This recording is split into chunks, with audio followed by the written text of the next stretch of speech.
begin with, and so I was a very small person in my classes, and also very mouthy, which might not come as much of a surprise, and somewhat provocative, and so, you know, and I got pushed around a fair bit, because everybody gets pushed around, and my weapon was to be mouthy, and it was a fairly effective weapon, although it tended to backfire, because, you know, if you're really effectively mouthy with large, obnoxious people, then they tend to respond in a relatively negative physical way, and so that sort of thing was happening to me a fair bit, but I was quite proud of the fact that I had some intellectual power, and that it was then in my 20s when I learned about some of the danger of that, because I started to read partly Milton's Paradise Lost, and I started to understand the danger of the intellect. And the danger of the intellect, as far as I can tell, is that it tends towards pride and arrogance, and it also tends to fall in love with its own productions. And so that's actually Lucifer. In Paradise Lost, that's Lucifer. Lucifer is the intellect that falls in love with its own productions and then assumes that there's nothing outside of what it thinks. That's the totalitarian mentality, right? It's like we have a total system and we know how everything works, and we're going to implement it, and that'll bring about heaven on earth, right? That's the totalitarian mindset, and that's associated with intellectual arrogance. And at the same time, another thing was happening to me. So I was noticing that. I started to understand what that meant. And I also started to understand that there was more to life than the intellect, much more. Because I smoked too much, and I drank too much, and I weighed like 130 pounds. I wasn't in good physical shape. And like I had a lot of things to do when I went to graduate school to put myself together. And at the same time, I was trying to understand why things had gone so crazily wrong with the world, its encapsulation in the Cold War, and what role I might be playing in that, if any, or what role any of us were playing in that. At the same time, I was working at a prison, only a little bit. I worked with this crazy psychologist. He used to put jokes on his multiple choice tests.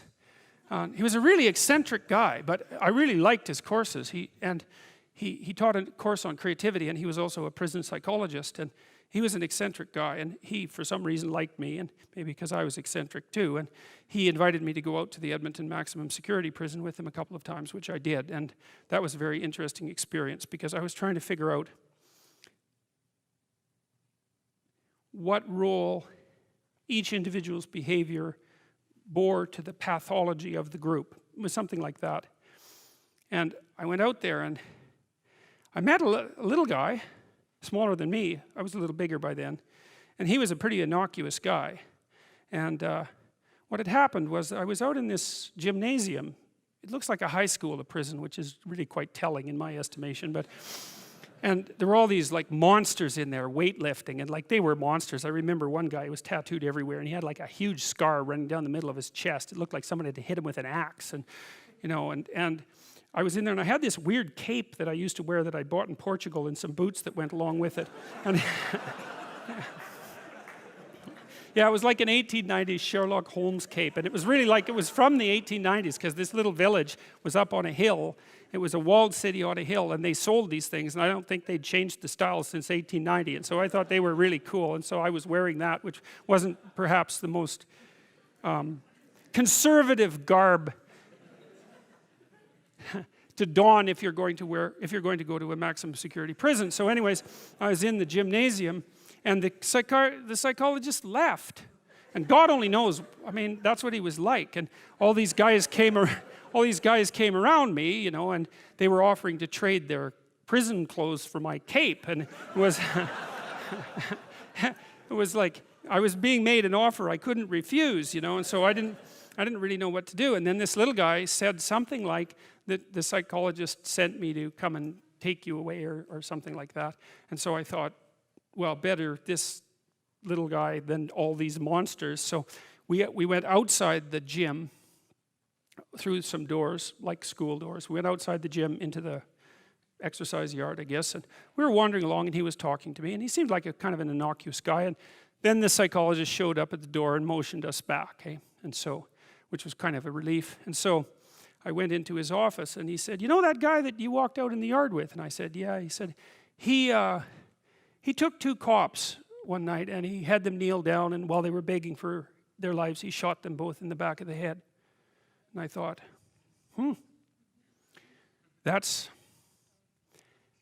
see, the thing that was so interesting was that he was so innocuous, right? Because what you'd hope is that someone like that would be very much unlike you, let's say, and certainly wouldn't be like someone innocuous that you'd met. What you'd want is that the guy would be like, you know, half werewolf and half vampire, so you could just tell right away that he was a cold-blooded killer.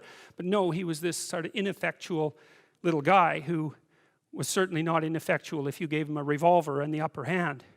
And so that made me think a lot about the relationship between being innocuous and being dangerous. And then another thing happened. I met another guy out there, and then a week or two later I heard that he and a friend of his had held another guy down and pulverized his left leg with a lead pipe, like just pulverized it. And the reason for that was that they thought that he was a snitch, and maybe he was.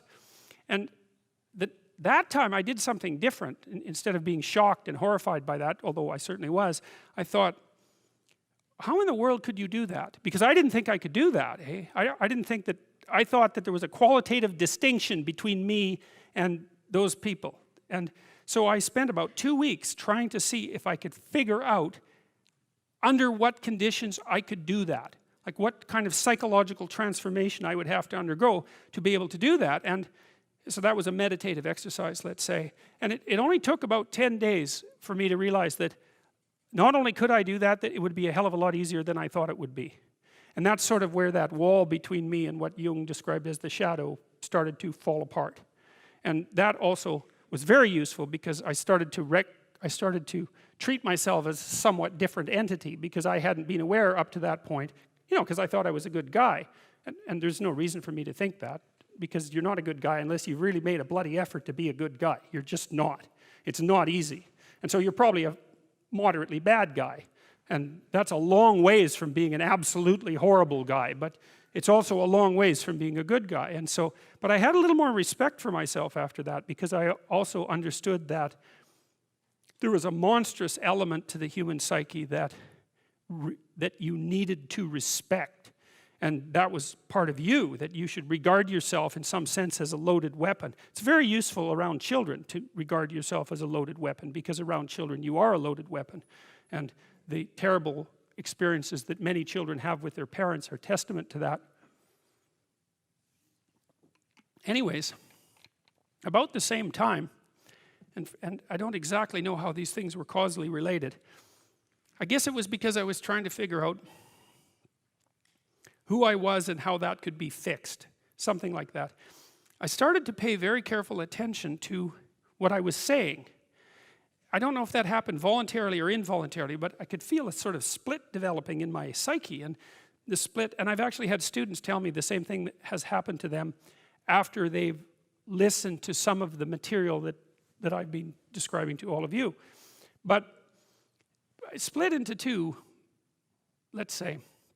And one part was let's say the old me that was talking a lot and that liked to argue and that liked ideas. And there was another part that was watching that part, like just with its eyes open and neutrally judging.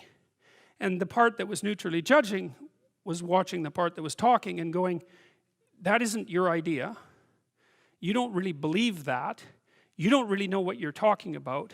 That isn't true. And I thought, that's really interesting. So now and that was happening to like 95% of what I was saying.